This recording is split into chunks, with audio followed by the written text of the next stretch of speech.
Hey guys, welcome back to my mini blog. আশা করি তোমরা সকলে ভালো আছো এবং আমিও খুব ভালো আছি। এই ভিডিওটা অনেক দিন আগের ভিডিও, মানে কয়েক মাস আগের ভিডিও। আমার ছেলে তখন অনেকটাই ছোট ছিল, ও একা একা খেলছিল। তখন আমি ভাবলাম কি করা যায়, ওর হাতে কি দেওয়া যায়, এমন কিছু দেবো যেটা ওর কোনো ক্ষতি করবে না। বাজার চলতে অনেক কিছুই খেলনা পাওয়া যায় যেটা বেবিদের দেওয়া যায়, কিন্তু আমার মনে হয়েছে, আমার পার্সোনালি মনে হয়েছে আমি এমন কিছু বানিয়ে দেবো যেটা আমার বেবির কোনো ক্ষতি করবে না।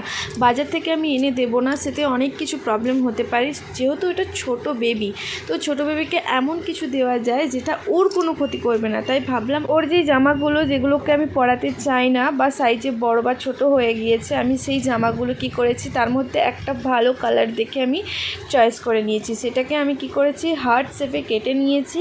কেটে নিয়ে আমি পুরোটা সেলাই করে দেবো, পুরো রাউন্ড সেলাই করে দিয়ে অর্ধেকটা ফাঁকা রেখে দেবো, সেখানে তুলো দিয়ে আমি সেটা ভালো করে আমি আবার রাউন্ড করে সেলাই করে দেবো, যেটা ও মুখে নিলে বা হাতে নিলে ওর কোনো ক্ষতি করবে না, ওর হাতেও কোনো ক্ষতি করবে না এবং ও মুখে নিলেও কোনো ক্ষতি হবে না। এবং এটা আমি ধুয়েও নিতে পারবো, এটা খুব তাড়াতাড়ি শুকিয়েও যাবে, সেরকম কোনো প্রবলেম হবে না। দেখি শুধু এটাই দেখার অপেক্ষায় যে আমি এটা যে বানিয়েছি এটা আমার ছেলে নেয় কি না, ও হাতে ধরে কি না। আমি জানি না, আমার কোনো আইডিয়া নেই ও ধরবে কি না। তারপর ভাবলাম কি বানানো যায়, এর ওপর কি ডিজাইন করা যায়। আমি তো কোনো ডিজাইন পারি না এবং আমি সেভাবে কোনো কিছুই বানাতে পারি না, শুধু আমার ছেলের জন্য আমি চেষ্টা করেছি। তো ভাবলাম একটা স্মাইলি আঁকা যাক। সেটা তো পেনে আঁকলে তো ওটা ধুয়ে দিলে তো ওটা মুছে যাবে। তো ভাবলাম কি করা যায়, ওর উপর আমি উল দিয়ে একটু কাজ করে নেব। এরপর ওই তুলোগুলো নিয়ে আমি ভালো করে ওই হার্ট শেপের মধ্যে ভালো করে সেট আপ করে দেবো। তো তোমরা দেখতেই পাচ্ছ আমি স্মাইলটা এঁকেছি, মানে উল দিয়ে এঁকেছি।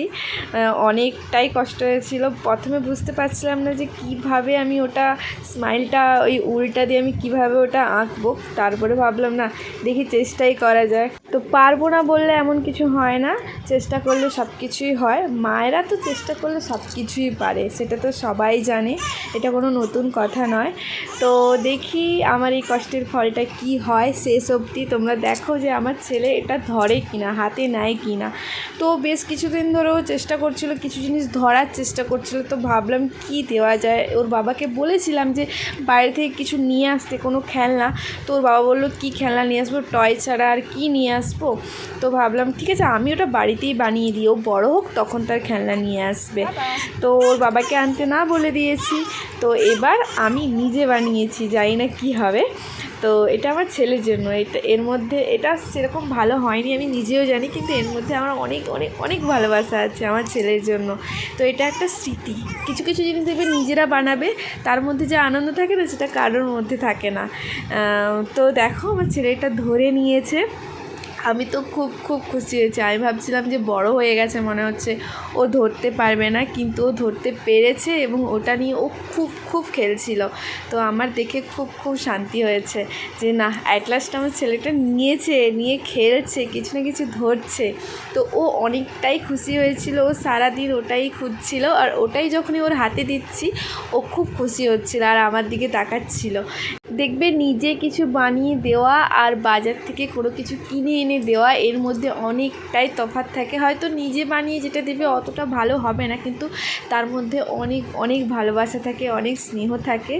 আর যেটা তারা যখন ইউজ করবে ওই জিনিসটা ভালোভাবে এবং ভালোবেসে, তার থেকে খুশি আর কেউ হবে না। তো দেখো আমার ছেলে কেমন খেলু করছে। তো আজকের জন্য এতটাই, টাটা।